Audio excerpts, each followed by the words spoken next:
খুব সাড়া পাচ্ছি, মানুষ আনন্দে আত্মহারা। তারা বিজেপি প্রার্থী পেয়ে তারা তাদের মনের উচ্ছ্বাস আমাকে দেখে প্রকাশ করছে।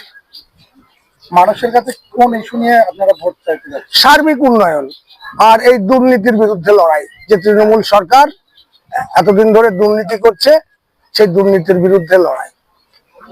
তৃণমূল বলতে তেহট্টে প্রচুর উন্নয়ন করেছে, এবার ভোট নাকি তাদের দেখে। উন্নয়ন সার্বিক মানুষের উন্নয়ন হয়নি, ওদের গুটি কয়েক নেতার উন্নয়ন হয়েছে এই দুর্নীতির মাধ্যমে। যারা পোড়া বিড়ি খেত তারা এখন 5 সিগারেট খাচ্ছে, যারা সাইকেল জুটতো না তারা স্করপিও, কাটপানির টাকায় স্করপিও চড়ে ঘুরে বেড়াচ্ছে। এই উন্নয়ন হয়েছে। কর্মীদের, তৃণমূলের কর্মীদের উন্নয়ন হয়েছে, নেতাদের উন্নয়ন হয়েছে, সাধারণ মানুষের উন্নয়ন হয়নি। প্রচারে বেরিয়ে মানুষ কি অভিযোগ করছে আপনার কাছে? অভিযোগ যে ওরা বেকার ছেলেদের কোনো চাকরি দিতে পারছে না, কর্মসংস্থান দিতে পারছে না। বাবা তোমরা এসো, বিজেপি আসুক, নরেন্দ্র মোদীর যে সবকা সাথ, সবকা বিকাশ, সবকা বিশ্বাস যে মন্ত্র, সেই মন্ত্রে যেন আমাদের এই বাংলাও আপ্লুত হয় এবং প্রত্যেকের স্লোগান যেন একই হয়, যে সোনার বাংলা। মানুষ কি পরিবর্তন চাইছে? মানুষ তো পরিবর্তন চাইছেই। 35 বছরের বাম জমানার যে যন্ত্রণা, তারপরে দীর্ঘ 15 বছরের যে দুর্বিষহ যন্ত্রণা, তার থেকে মানুষ পরিত্রাণ চাইছে। তৃণমূলের যিনি প্রার্থী আছে এবং সিপিএম এর যিনি প্রার্থী আছে, তারা বলছে আমরা দুজন মতুয়া সম্প্রদায়ের মানুষ, মতুয়া ভোটটাই সব আমাদের। কি বলবো? এগুলো ওদের চক্রান্ত। মতুয়া, মাহিষ্য, ঘোষ এসব কিচ্ছু না। আমরা সবাই এক ভারতবাসী এবং আমরা সনাতনী, এই সংস্কৃতিতে আমরা বিশ্বাসী। হিন্দু মুসলমান যারা প্রকৃত ভারতীয় সবাই আমার ভারতবাসী, আমার ভাই। এখানে জাতপাতের কোনো প্রশ্ন আসে না। শোনা যাচ্ছে তেহট্টে ত্রিমুখী লড়াই হচ্ছে, আপনার লড়াইটা কার সঙ্গে? দুমুখী লড়াই। একটা হচ্ছে দুর্নীতির সঙ্গে সততার লড়াই। ওই দুর্নীতির বিরুদ্ধে আমরা সততা নিয়ে লড়াই করছি। কি হবে বলে মনে হচ্ছে? আমরা ব্যাপকভাবে জিতবো।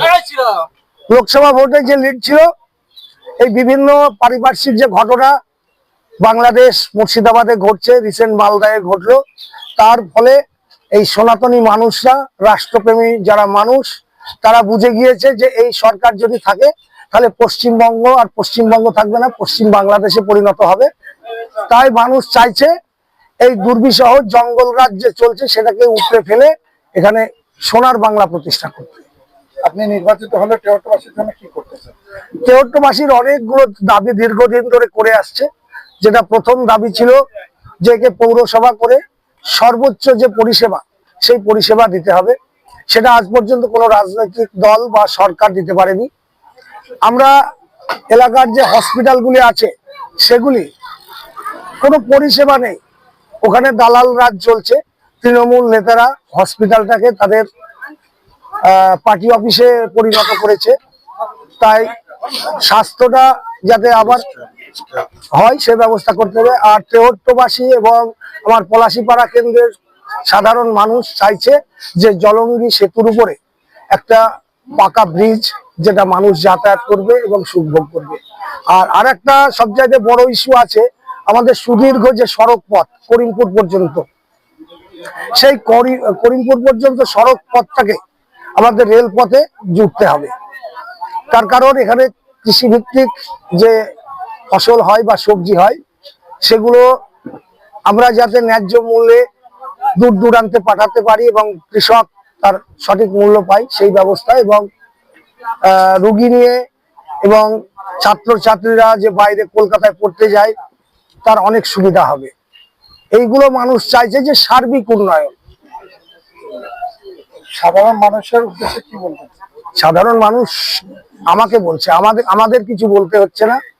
তারাই বলছে একটা পরিবর্তন চাই, এখানে সুশাসন চাই, বেকার ছেলেদের কর্মসংস্থান চাই, শিশুদের শিক্ষা চাই, রোগীদের স্বাস্থ্য চাই, স্বাস্থ্য সেবা চাই।